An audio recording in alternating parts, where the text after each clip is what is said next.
아버지가 퇴직한 뒤 집안의 시간은 갑자기 느려졌다.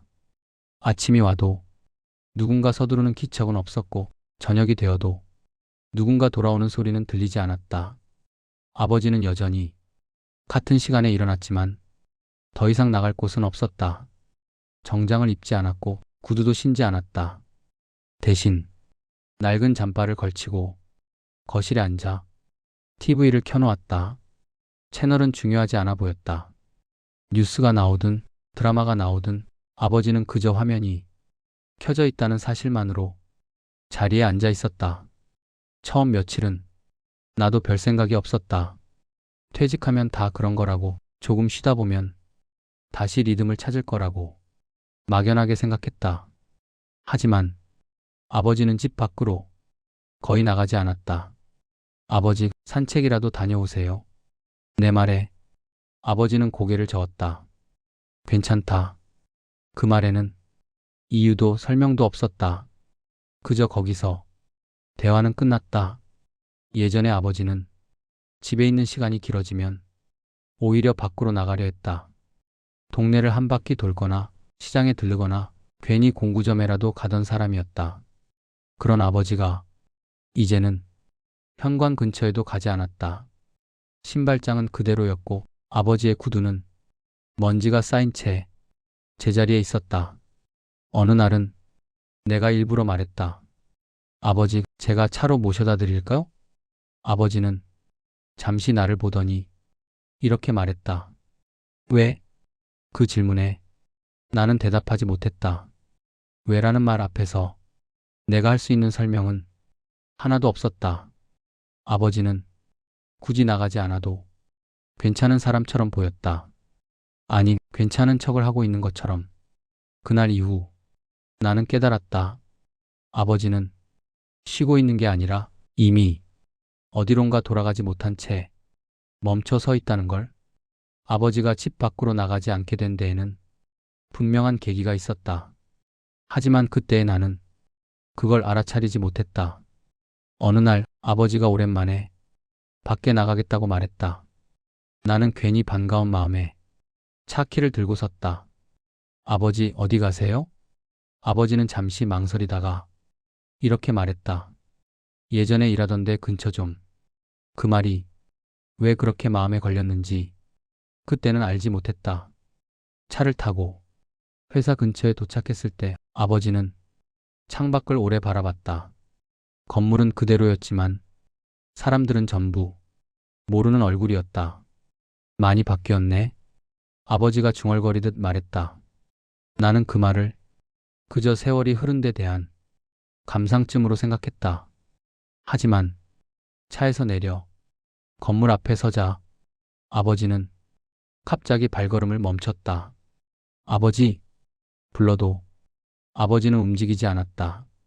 그 자리에 서서 건물을 올려다보던 아버지는 한참이 지나서야 입을 열었다. 내가 여기서 뭘 했었지? 그 말은 질문처럼 들렸지만 사실은 자기 자신에게 하는 말 같았다. 나는 순간 무슨 말을 해야 할지 몰라 그저 웃으며 말했다. 아버지 일하시던 데잖아요. 아버지는 내 말을 듣고도 고개를 끄덕이지 않았다. 대신 표정이 조금 굳어졌다. 아닌 것 같은데. 그 말 이후 아버지는 더 이상 앞으로 가지 않았다. 건물 안으로 들어가자는 내 말도 듣지 않았다. 차로 돌아오는 길 아버지는 내내 말이 없었다. 집에 도착해서 차에서 내리자 아버지는 현관 앞에서 한동안 서 있었다. 그리고 그날 이후 아버지는 밖에 나가자는 말을 하지 않았다. 내가 먼저 산책을 권해도 장 보러 가자고 해도 아버지는 늘 같은 말을 했다. 집이 편하다. 그 말은 편하다는 뜻이 아니라 더 이상 밖에서 자신을 마주하고 싶지 않다는 뜻처럼 들렸다. 집 안에서는 아버지가 누군지 설명하지 않아도 됐다. 아무도 아버지에게 예전엔 뭐 하셨어요? 라고 묻지 않았다.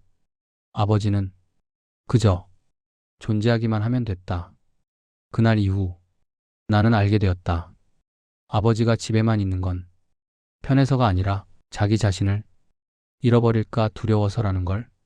집이 더 이상 아버지에게 안전한 공간이 아니라는 생각이 조금씩 들기 시작한 건 아주 사소한 일들 때문이었다. 어느 날은 아버지가 새벽에 일어나 거실 불을 전부 켜놓고 가만히 앉아 있었다. 아버지, 왜 안 주무세요? 내가 물으면 아버지는 잠시 나를 보다가 이렇게 말했다. 아침인 줄 알았지. 시계를 보여주자. 아버지는 아무 말 없이 고개를 끄덕였다. 그리고 다시 소파에 기대 눈을 감았다. 그날 이후로 아버지의 하루는 점점 시간에서 벗어나기 시작했다. 점심을 먹고도 밥 먹자고 말했고, 저녁을 먹은 뒤에도 언제 밥 먹냐고 물었다. 처음에는 그냥 깜빡한 거라고 생각했다. 나도 가끔은 시간을 헷갈릴 때가 있으니까. 하지만 헷갈림은 점점 잦아졌고, 그럴 때마다 아버지의 표정은 조금씩 달라졌다.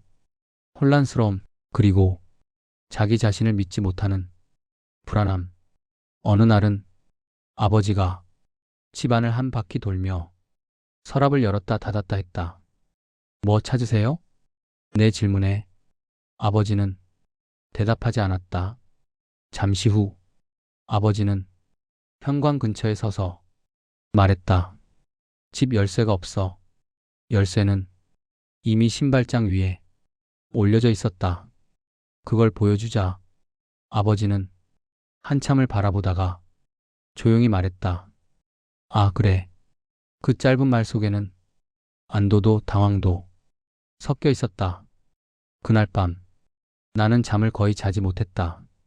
아버지가 혹시 새벽에 밖으로 나가지는 않을지, 문을 열어두고 잠들지는 않을지 계속 신경이 쓰였다. 회사에 있어도 집 생각이 먼저 났다. 전화라도 하면 아버지는 받지 않거나 받아도 무슨 말을 해야 할지 모르는 듯 했다. 아버지, 집이에요? 집이지. 근데 집이 어디였더라? 그 말을 듣고 나는 아무 대답도 하지 못했다. 그 순간 분명해졌다. 아버지를 이 집에 혼자 두는 건 이제 선택의 문제가 아니라 시간의 문제라는 걸. 그리고 그 시간이 생각보다 훨씬 가까이 와 있다는 것도. 아버지 문제를 가족 앞에서 제대로 꺼낸 건 그날이 처음이었다. 그동안 나는 혼자서만 판단하고, 혼자서만 고민하고, 혼자서만 버티고 있었다. 하지만 더 이상 혼자 감당할 수 없다는 생각이 분명해졌다. 식탁에 앉아 밥을 먹다가 나는 조심스럽게 입을 열었다. 아버지, 요즘 혼자 두는 게 좀 위험한 것 같아. 그 말에 어머니가 숟가락을 내려놓았다. 무슨 소리야? 나는 그동안 있었던 일들을 하나씩 이야기했다. 시간을 헷갈리는 일, 열쇠를 찾지 못하던 일, 새벽에 집안을 서성이던 모습. 말을 할수록 내 목소리는 점점 낮아졌다. 어머니는 한참 동안 아무 말도 하지 않았다. 그리고 천천히 말했다. 그래도 집이잖아. 그 한마디가 내 가슴을 막았다. 집이라는 말에는 아버지가 평생 지켜온 것들, 우리가 함께 쌓아온 시간들, 쉽게 포기할 수 없는 의미들이 모두 들어있었다. 나는 다시 말했다. 알아. 근데 지금은 집이 안전하지가 않아. 그 말이 끝나자 어머니의 얼굴이 굳어졌다. 그럼 어쩌자는 거야? 그 질문에는 이미 답이 들어있었다. 시설도 알아봐야 할 것 같아. 잠시 정적이 흘렀다. 그 침묵 속에서 나는 숨을 고르고 있었다. 아버지를 밖으로 내보내자는 거야? 어머니의 목소리는 떨리고 있었다. 나는 고개를 저었다. 내보내는 게 아니라 지켜보는 대로 옮기는 거야. 그 말이 얼마나 무책임하게 들리는지 나 스스로도 알고 있었다. 어머니는 눈을 감았다가 다시 떴다. 내 아버지가 그걸 원할까? 그 질문 앞에서 나는 대답하지 못했다. 아버지가 원하는 게 뭔지 이미 정확히 묻기 어려운 상태라는 걸 우리 모두 알고 있었기 때문이다. 그날 대화는 결론 없이 끝났다. 하지만 분명한 건 그날 이후 우리 가족은 같은 방향을 보고 있지 않았다는 사실이었다.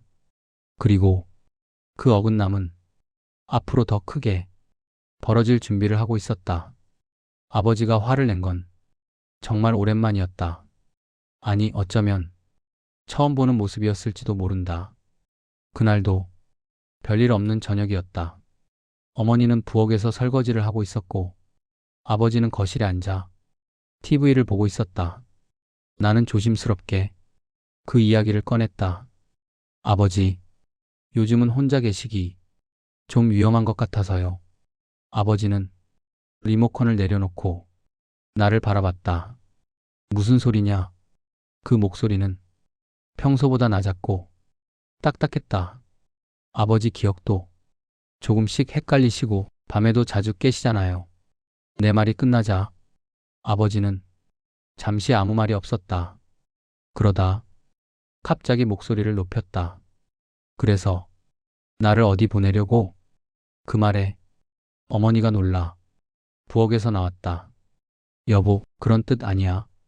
하지만 아버지는 어머니의 말을 듣지 않았다. 내가 집에서도 쓸모없는 사람이 됐어? 그 말은 화라기보다는 상처에 가까웠다. 나는 급히 말했다. 아버지, 그런 뜻 아니에요. 지금은 그냥 조금 도움을 받자는 거예요. 아버지는 소파에서 일어나 천천히 걸어왔다. 내 집이야. 그 말은 짧았지만 단호했다. 내가 여기서 나가야 할 이유가 뭐가 있어? 나는 아무 말도 하지 못했다. 그 순간 아버지가 화를 내는 이유가 분명하게 보였기 때문이다. 아버지는 자기 기억보다 자기 자리를 잃는 걸 더 두려워하고 있었다. 난 아직 멀쩡해. 아버지는 그렇게 말했지만 그 목소리는 조금 떨리고 있었다. 그날 밤 아버지는 방으로 들어가 문을 닫았다. 문 너머로 아무 소리도 들리지 않았다. 나는 거실에 앉아 한참 동안 그 문을 바라봤다. 아버지가 처음으로 화를 낸 날이었고 그 화가 나를 향한 것이 아니라 자기 자신을 향한 것이라는 걸 나는 알고 있었다. 그래서 그날의 침묵은 더 길게 느껴졌다. 병원에 다시 가게 된 건 아버지가 화를 낸 뒤 얼마 지나지 않아서였다. 이번에는 정기 검진이라는 말로 아버지를 설득했다. 아버지는 별다른 반응 없이 외투를 입었다. 차 안에서 아버지는 아무 말도 하지 않았다. 라디오를 켜지 않아도 조용했고 켜도 아버지는 듣지 않는 눈치였다. 진료실에서 의사는 이전보다 더 많은 질문을 했다. 오늘 날짜, 사는 곳, 함께 사는 사람. 아버지는 앞부분은 마쳤고 뒤로 갈수록 대답이 느려졌다. 의사는 고개를 끄덕이며 차트를 넘겼다. 진행 속도가 생각보다 빠릅니다. 그 말에 나는 숨을 삼켰다. 의사는 아버지에게는 어렵지 않은 말만 골라 설명했고 나에게는 조금 더 현실적인 말을 했다. 혼자 계시는 시간은 가급적 줄이시는 게 좋겠습니다. 그 말은 권고였지만 사실상 결정에 가까웠다. 아버지는 의사의 말을 끝까지 듣고 나서 조용히 물었다. 그럼 나는 뭐가 되는 겁니까? 의사는 잠시 말을 멈췄다. 그리고 조심스럽게 말했다. 도움이 필요한 상태가 되는 거죠. 그 대답이 아버지에게 어떻게 들렸을지 나는 짐작조차 할 수 없었다. 병원을 나오며 아버지는 한동안 아무 말도 하지 않았다. 엘리베이터 안에서도 주차장에서도 말이 없었다. 차에 타서 시동을 걸자 아버지가 창밖을 보며 말했다. 나는 남한테 신세 지는 게 제일 싫다. 그 말은 부탁도 항변도 아니었다. 그냥 아버지가 평생 지켜온 원칙 같았다. 나는 그 말에 아무 대답도 하지 못했다. 그날 밤 나는 오랜 시간 잠들지 못했다. 아버지의 말과 의사의 말이 계속 머릿속으로 오갔다. 아버지는 아직 나라고 생각하고 있었고 세상은 이미 아버지를 도움이 필요한 사람으로 분류하고 있었다. 그 간극을 어떻게 메워야 할지 나는 알 수 없었다. 하지만 한 가지는 분명해졌다. 아버지를 위한 선택이 아버지가 원하지 않는 선택일 수도 있다는 것. 그리고 그 선택을 결국 내가 해야 한다는 사실이었다. 집을 정리하자는 말은 아무도 먼저 꺼내지 않았다. 하지만 말하지 않아도 그날이 오고 있다는 건 우리 모두 알고 있었다. 어느 주말 나는 아버지 방에 들어갔다. 서랍을 열어보는 것만으로도 괜히 죄를 짓는 기분이 들었다. 서랍 안에는 아버지가 쓰던 물건들이 그대로 있었다. 고장난 손목시계, 오래된 수첩, 볼펜 몇 자루. 수첩을 펼치자 알아볼 수 없는 글씨들이 여기저기 적혀 있었다. 날짜도 메모도 중간중간 끊겨 있었다. 나는 그 수첩을 보며 아버지가 이미 오래전부터 자기 안에서 길을 잃고 있었을지도 모른다는 생각이 들었다. 옷장 문을 열자 아버지의 옷들이 가지런히 걸려 있었다. 정장, 셔츠, 바지. 그중 몇 벌은 몇 년 동안 한 번도 입지 않았을 옷들이었다. 이건 가져갈까? 어머니가 뒤에서 조용히 말했다. 나는 고개를 끄덕였다. 하지만 무엇을 가져가고 무엇을 남겨야 하는지 도무지 판단할 수 없었다. 아버지의 물건을 분류한다는 건 아버지의 시간을 정리하는 일 같았기 때문이다. 잠시 후 아버지가 문 앞에 서 있는 걸 발견했다. 뭐하냐? 그 목소리는 평소와 다르지 않았지만 나는 깜짝 놀랐다. 정리 좀 하려고요. 아버지는 방 안을 한번 둘러봤다. 그리고 아무 말 없이 고개를 끄덕였다. 그 반응이 이상하게 더 아팠다. 예전의 아버지였다면 왜 남의 방을 마음대로 뒤지냐고 한마디쯤은 했을 사람이다. 하지만 아버지는 아무것도 묻지 않았다. 그날 밤 나는 혼자 거실에 앉아 아버지의 방을 바라봤다. 집은 그대로였지만 아버지가 조금씩 이 집에서 빠져나가고 있다는 느낌이 지워지지 않았다. 그리고 그 과정을 내가 직접 진행하고 있다는 사실이 나를 더 힘들게 했다. 요양원 이야기가 점점 현실이 되어가던 그때 나는 끝까지 다른 선택이 없는지 붙잡고 싶었다. 집에서 돌볼 방법은 없을지, 방문 요양은 가능한지, 하루 몇 시간이라도 사람이 와서 아버지를 봐줄 수는 없는지. 나는 인터넷을 뒤졌고 전화를 걸었고 상담을 받았다. 조건은 늘 비슷했다. 비용, 시간, 인력, 무엇 하나 쉽지 않았다. 무엇보다 아버지는 집에 낯선 사람이 오는 걸 극도로 불편해했다. 왜 모르는 사람이 집에 들어오냐? 그 말은 분명했고 단호했다. 나는 아버지에게 조심스럽게 물었다. 아버지, 집에서 도와주는 사람이 오면 안 돼요? 아버지는 고개를 저었다. 집은 쉬는 데야. 그 말에는 설명할 수 없는 완강함이 있었다. 며칠 뒤 아버지는 또다시 집 안에서 길을 잃었다. 화장실을 찾지 못해 방 앞에서 한참을 서 있었다. 그 모습을 보며 나는 아무 말도 하지 못했다. 그날 밤 나는 스스로에게 수없이 물었다.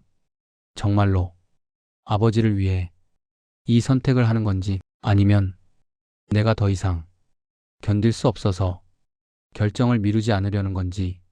아버지와 함께 있는 시간이 사랑 때문인지 두려움 때문인지 구분이 되지 않았다. 하지만 하나만은 분명했다. 아버지는 점점 더 집 안에서조차 혼자가 되어가고 있었다. 그리고 그걸 지켜보는 나는 아무리 애써도 그 혼자를 막아줄 수 없다는 사실이었다. 그때 처음으로 생각했다. 요양원은 아버지를 버리는 곳이 아니라 아버지가 더 이상 혼자가 되지 않게 하는 마지막 방법일지도 모른다는 걸. 그 생각이 머릿속에 자리 잡자 마음이 조금 무너졌다.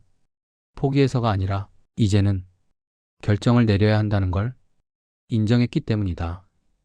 요양원에 모시기로 한 날 전날 밤 아버지는 평소보다 일찍 잠자리에 들었다. TV도 켜지 않았고 아무 말도 하지 않았다. 나는 거실에 앉아 아버지 방문을 몇 번이나 바라봤다.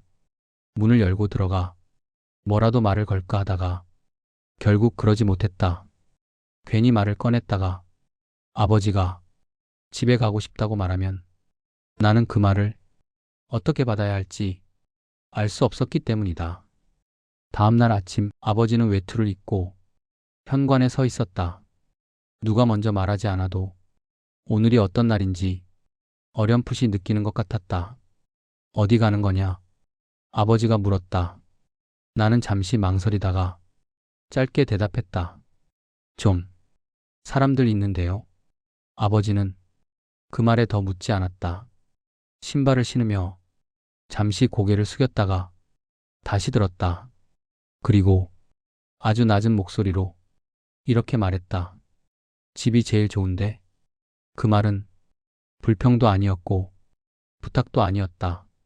그저 혼잣말처럼 흘러나온 말이었다. 나는 그 말을 듣고도 아무 대답을 하지 못했다. 위로도 약속도 확신도 해줄 수 없었기 때문이다.